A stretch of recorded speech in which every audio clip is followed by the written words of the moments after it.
Pour cette dernière manip de calorimétrie, on va introduire la solution d'eau oxygénée qu'on vient de préparer dans le calorimètre.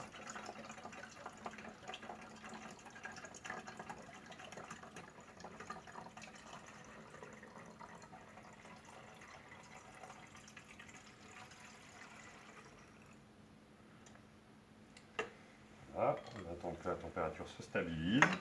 Et en attendant, on va aller peser l'iodure de potassium. Donc dans l'énoncé, on nous demande de peser 2 grammes environ exactement. Donc ça peut vous paraître un peu bizarre comme formulation. En fait, environ exactement, ça veut dire qu'on a besoin d'environ 2 grammes. C'est-à-dire que si c'est 1,89 ou 2,12, c'est pas grave. Mais on a besoin de connaître de manière très précise la quantité. Et donc comme on ne veut pas modifier le volume, pour ne pas modifier les concentrations, ce qu'on va faire, c'est qu'on ne va pas rincer la coupelle de pesée, mais on va noter la différence entre le poids de la coupelle pleine de dioxyde de manganèse et le poids de la coupelle à vide une fois que j'aurai versé le dioxyde de manganèse dans le calorimètre.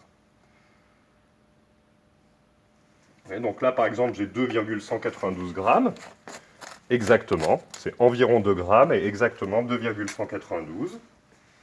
Donc on va aller introduire ça.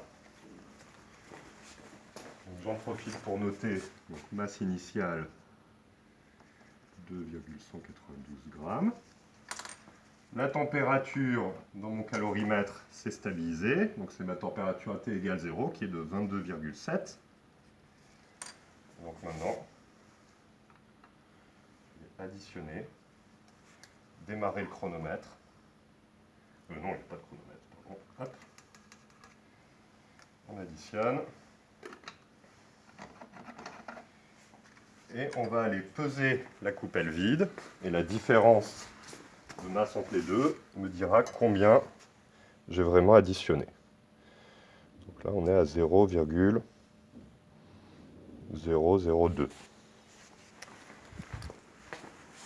C'est pas trop mal passé.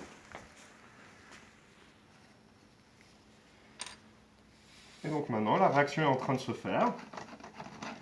On voit que la température augmente. Et on va attendre que la température se stabilise.